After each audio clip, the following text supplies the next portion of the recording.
Hello' সকলোকে স্বাগতম জনাইছোঁ আমাৰ চেনেলৰ অন্য এটি ভিডিঅ'লৈ। আজি লৈ আহিছোঁ মই স্বাধীনতা দিৱসৰ এটি আকৰ্ষণীয় ভাষণ। আশা কৰিছোঁ ভিডিঅ'টো চাই আপোনালোকে ভাল পাব, আৰু যদি সঁচাকৈ ভিডিঅ'টো চাই আপোনালোকে ভাল পাইছে, মোৰ ক্ৰেক এ ডিয়াৰী চেনেলটো ছাবস্ক্ৰাইব কৰিবলৈ নাপাহৰিব আৰু নিজৰ বন্ধু বান্ধৱীৰ লগতো বেছিকৈ শ্বেয়াৰ কৰিব। এতিয়া পলম নকৰাকৈ বলক ভিডিঅ'টোলৈ আগবাঢ়োঁ। নমস্কাৰ। সন্মানীয় আজি সভাৰ সভাপতি মহোদয়, অধ্যক্ষ মহোদয়, শিক্ষক শিক্ষয়িত্ৰীসকল আৰু মোৰ মৰমৰ বন্ধু বান্ধৱী তথা ভাইটি ভণ্টিসকল, পোনপ্ৰথমে মই সকলোকে স্বাধীনতা দিৱসৰ আন্তৰিক শুভেচ্ছা জ্ঞাপন কৰিছোঁ। আজি 15 আগষ্টৰ দিনটোত মোক দুই এষাৰ ক'বলৈ সুযোগ প্ৰদানৰ বাবে অধ্যক্ষ মহোদয়ক ধন্যবাদ জ্ঞাপন কৰিছোঁ। আজি 15 আগষ্ট 2024 ভাৰতৰ 79 সংখ্যক স্বাধীনতা দিৱস। 1947 চনৰ 15 আগষ্ট তাৰিখে ভাৰতে ব্ৰিটিছ শাসনৰ পৰা স্বাধীনতা লাভ কৰিছিল। সেয়ে আজি আমি ভাৰতৰ মুক্ত নাগৰিক। কিন্তু এই সংগ্ৰামখন অতি কঠিন আছিল। সেয়ে আজি আমাক স্বাধীনতা প্ৰদান কৰা সকলো সাহসী যোদ্ধালৈ আমি শ্ৰদ্ধাঞ্জলি জনাইছোঁ। স্বাধীনতা দিৱস ভাৰতবৰ্ষত প্ৰতি বছৰে 15 আগষ্টত উদযাপন কৰা এক বিশেষ দিৱস।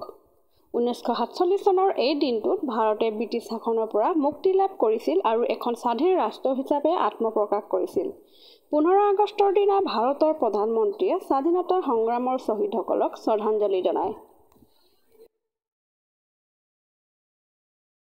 15 আগষ্টৰ দিনা প্ৰধানমন্ত্ৰীয়ে দিল্লীৰ ঐতিহাসিক লালকিল্লাত ৰাষ্ট্ৰীয় পতাকা উত্তোলন কৰে। প্ৰধানমন্ত্ৰীৰ ভাষণত বিগত বৰ্ষৰ খতিয়ান দাঙি ধৰা হয়, প্ৰয়োজনীয় বিষয়বোৰ উত্থাপন কৰা হয় আৰু অধিক উন্নয়নৰ প্ৰতিশ্ৰুতি দিয়া হয়। তেখেতে ভাৰতীয় স্বাধীনতা আন্দোলনৰ নেতাসকলৰ প্ৰতি শ্ৰদ্ধা নিবেদন কৰে। ভাৰতৰ ৰাষ্ট্ৰীয় সংগীত জন গণ মন গোৱা হয়। ভাষণৰ পিছত ভাৰতীয় সামৰিক আৰু অসামৰিক বাহিনীৰ ডিভিজনসমূহে মাৰ্চ পাষ্ট কৰে। লগতে পেৰেড আৰু ভাৰতৰ স্বাধীনতা আন্দোলন আৰু বৈচিত্ৰ্যময় সাংস্কৃতিক পৰম্পৰাৰ প্ৰদৰ্শন হয়। ৰাজ্যৰ ৰাজধানীবোৰতো একেধৰণৰ কাৰ্যসূচী পালন কৰা হয়, য'ত নিজ নিজ ৰাজ্যৰ মুখ্যমন্ত্ৰীসকলে পতাকা উত্তোলন কৰে। লগতে ৰাজ্যৰ বিভিন্ন স্থানত বিধায়ক আৰু ৰাজ্যপালসকলে পতাকা উত্তোলন কৰে। সমগ্ৰ ভাৰতবৰ্ষৰ চৰকাৰী আৰু বেচৰকাৰী প্ৰতিষ্ঠানবোৰত পতাকা উত্তোলন আৰু সাংস্কৃতিক কাৰ্যসূচী পালন কৰা হয়। বিদ্যালয় আৰু মহাবিদ্যালয়বোৰতো পতাকা উত্তোলনৰ লগতে সাংস্কৃতিক অনুষ্ঠানৰ আয়োজন কৰা হয়। প্ৰধান চৰকাৰী ভৱনবোৰত আলোকসজ্জা কৰা হয়। দিল্লী আৰু অনেক কেইখনমান মহানগৰৰ স্বাধীনতা দিৱস উপলক্ষে চিলা উৰুওৱা হয়। বৃহৎ সংখ্যক বিভিন্ন আকৃতিৰ ৰাষ্ট্ৰীয় পতাকা দেশৰ প্ৰতি থকা আনুগত্যৰ প্ৰতীক ৰূপত ব্যৱহাৰ কৰা হয়। নাগৰিকসকলে তেওঁলোকৰ পোছাক, ৰিষ্টবেণ্ড, বাহন, ঘৰুৱা সামগ্ৰী আদি ৰাষ্ট্ৰীয় পতাকাৰ অনুকৰণত তিনিবৰ্ণীয় নক্সাৰে অলংকৃত কৰে। সময়ৰ পৰিৱৰ্তনৰ লগে লগে এই দিৱসৰ উদযাপন ৰাষ্ট্ৰীয়তাবাদৰ ক্ষুদ্ৰ পৰিসৰতে আবদ্ধ নাথাকি অন্যান্য সকলো দিশ সামৰি লোৱা দেখা গৈছে। বিশ্বৰ বিভিন্ন কোণত থকা প্ৰৱাসী ভাৰতীয়সকলেও পেৰেড তথা অন্যান্য কাৰ্যসূচীৰে উলহ মালহেৰে এই দিৱসটো পালন কৰে। কোনো অঞ্চলত, বিশেষকৈ নিউয়ৰ্ক আদি ঠাইত এই দিনটো ভাৰত দিৱস ৰূপে পৰিগণিত হৈ পৰিছে।